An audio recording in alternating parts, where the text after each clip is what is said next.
Imagine you're in Madrid on the morning of July 17th, 1936. The clock on your wall reads 5 a.m. The city sleeps.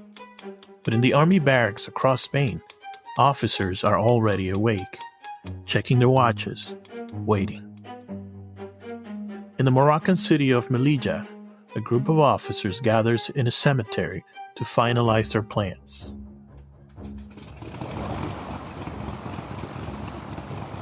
In the Canary Islands, General Francisco Franco boards a British-made Dragon Rapide aircraft under a false name. In Madrid itself, government ministers sleep soundly, convinced that they have the situation under control. None of them know it yet, but in less than 24 hours, Spain will be at war with itself.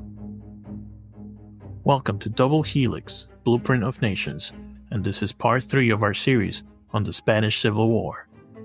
The spark ignites.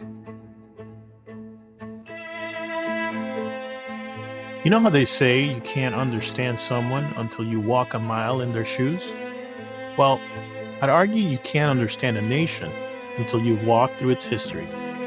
Not just the highlight reel or the sanitized version you find in textbooks. I mean really getting into its DNA. Those defining moments that shaped everything that came after. Those moments where paths were chosen, where decisions were made in palaces and backrooms and city streets that changed the course of millions of lives. I'm your host, Paul, and this is Double Helix, Blueprint of Nations, where we unravel the genetic code of countries through their most transformative moments. Think of it like ancestry testing, but for entire nations. We dig deep into the historical DNA, finding those crucial moments that made countries who they are today.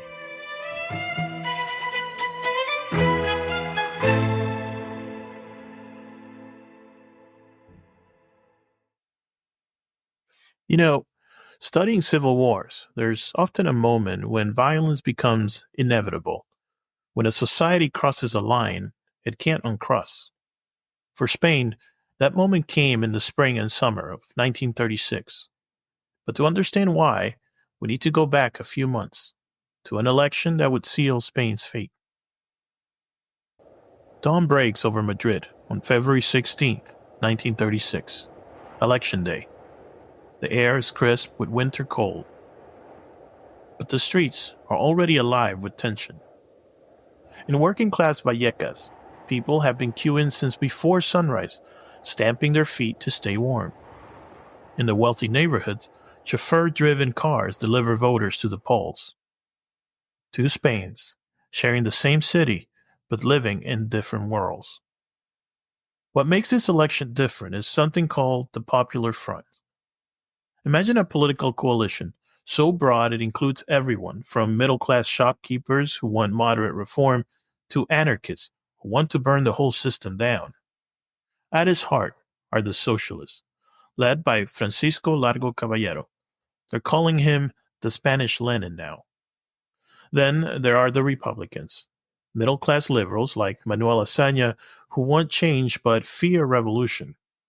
The Communist Party is still small but growing fast, especially among the young. In Moscow, Stalin watches with keen interest.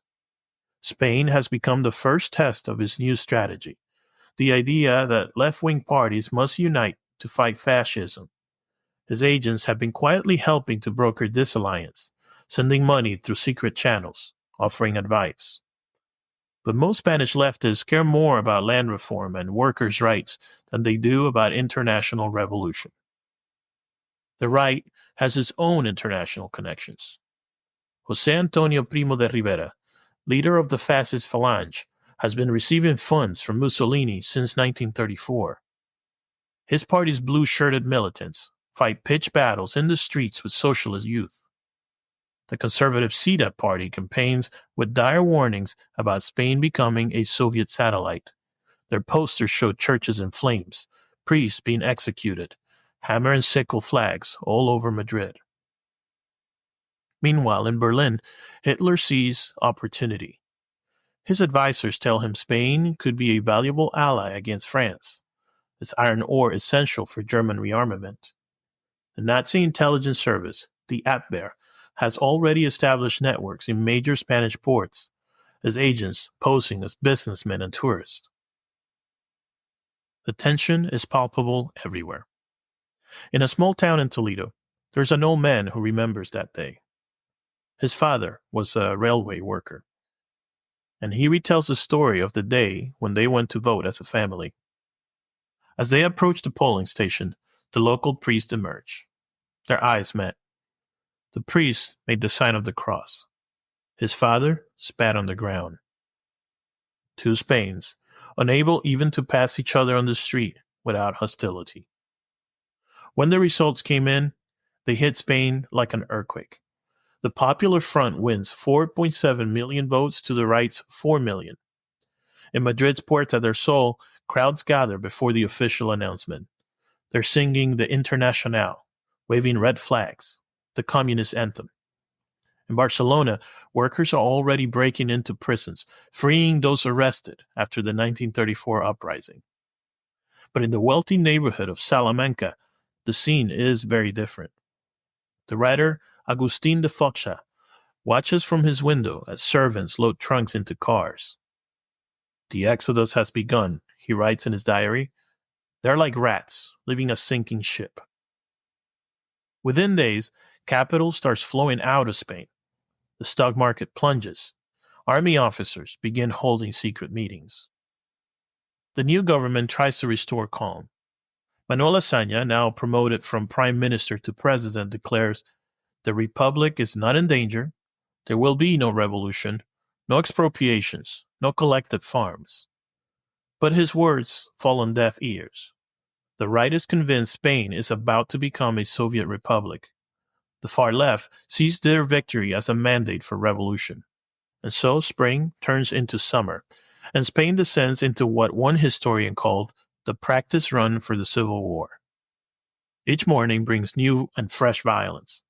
In Madrid, people wake to find churches smoldering, their charred spires reaching into the dawn sky. By evening, word arrives of another political assassination, another strike, another clash in the streets. A British diplomat writes home that May, and he says, I'm watching a nation tear itself apart in slow motion. And he wasn't exaggerating. Between February and July, Spain averages a political murder every single day. Churches burn at a rate of nearly 2 per day. In Valencia, someone throws a bomb into a religious procession. In Badajoz, peasants occupy large estates, declaring them collectivized. In Madrid, Falangist militants and socialist youth groups wage running battles throughout the streets. The Falange itself is transforming. Before the election, there were mainly university students playing at revolution. But now, the ranks are swelling with soldiers, police officers, wealthy youths looking for action. Their leader, José Antonio, writes from his prison cell. Spain has only 2 destinies left: revolution or counter-revolution. We choose the latter. Meanwhile, in army barracks across Spain, another kind of revolution is being planned. This is where we meet General Emilio Mola, the director of what is coming. Unlike Franco, who cultivates an image of stern military discipline, Mola is known for his intelligence and political acumen. In early March, he begins writing a series of secret documents outlining plans for a military uprising. These documents are known as the director's instructions, and they're chilling in their clarity. They say, it will be necessary to create an atmosphere of terror. We must eliminate, without scruple or hesitation, all those who do not think as we do. This isn't just about changing the government. It's about destroying one vision of Spain to impose another. The conspiracy grows through the spring. Mola establishes a network that he calls the Organization. They communicate in code, using commercial terms. The goods will be delivered, they say, which means weapons are being smuggled. The clients are satisfied, which means officers are ready to rebel. Money flows in from right-wing supporters across Europe.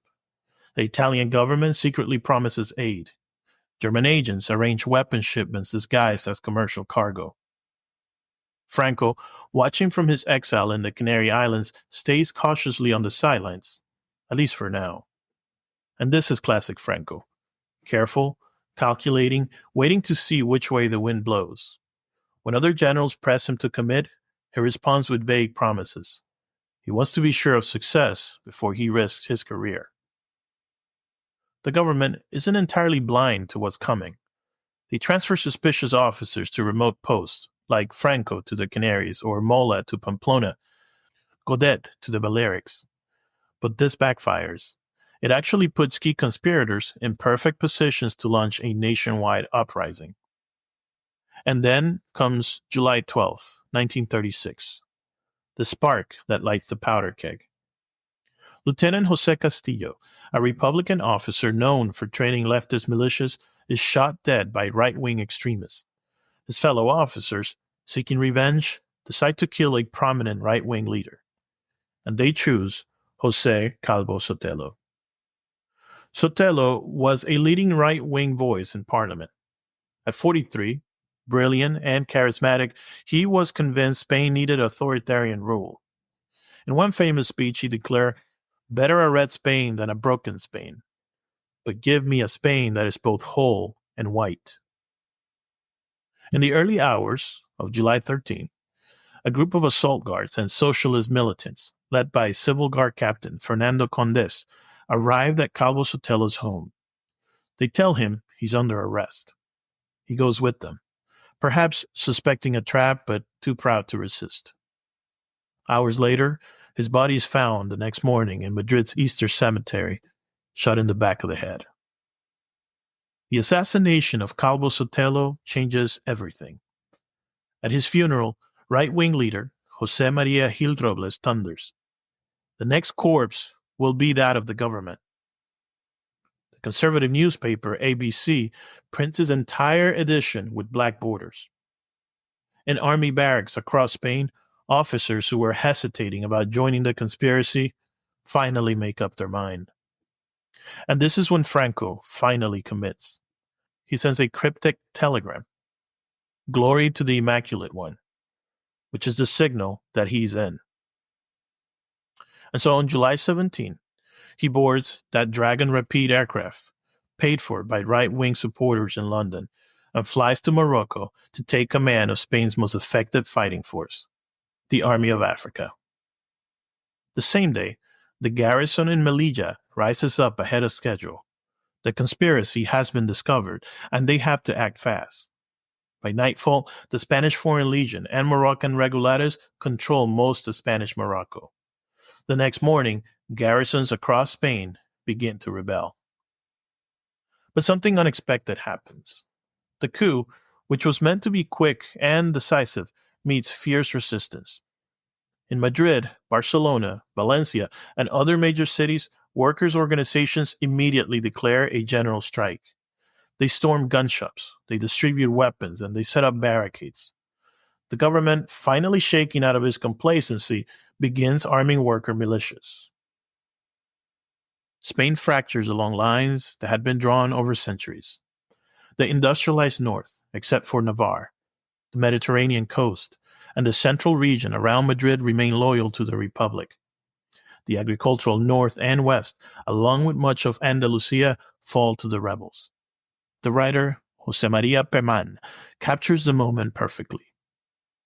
It was as if all the dead of Spanish history had risen from their graves to fight one last battle. You know what's tragic about this moment? Both sides still thought this would be over quickly. The rebels expected the Republic to collapse within days. The government believed the uprising would be crushed like the 1932 Sanjurjo coup. Both were catastrophically wrong. I've always found it fascinating how history can mislead us. The Republican government's confidence came from their experience with the Sanjurjo coup just 4 years earlier.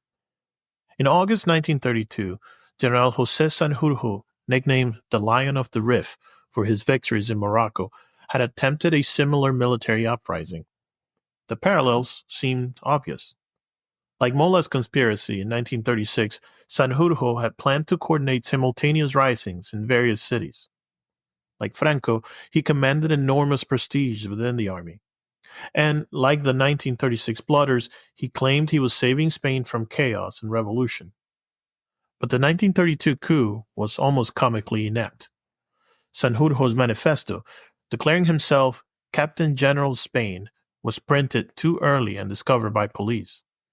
Most of his supposed supporters got cold feet at the last minute. In Madrid, the crucial garrison stayed loyal after the government simply promoted its commander. Only in Seville did Sanjurjo briefly take control, and even there, he found himself facing massive worker resistance. Within 24 hours, it was all over. Sanjurjo fled towards Portugal in a car, but was caught because he'd insisted on bringing along his dress uniform and medals. The car was too weighed down to outrun his pursuers. The Lion of the Rif ended up in prison, sentenced to death, but quickly given a reprieve by a government that saw him as more pathetic than dangerous. This experience shaped how the Republic viewed military threats going forward. When warnings came about Mola's conspiracy in 1936, government ministers recalled Sanjurjo's failed adventure and shrugged. Prime Minister Casares Quiroga famously said of Franco, "If he doesn't sleep, he'll make himself sick." The Republic thought it was facing another general playing at politics. Instead, they were facing a methodically planned coup with international support and a willingness to unleash unprecedented violence.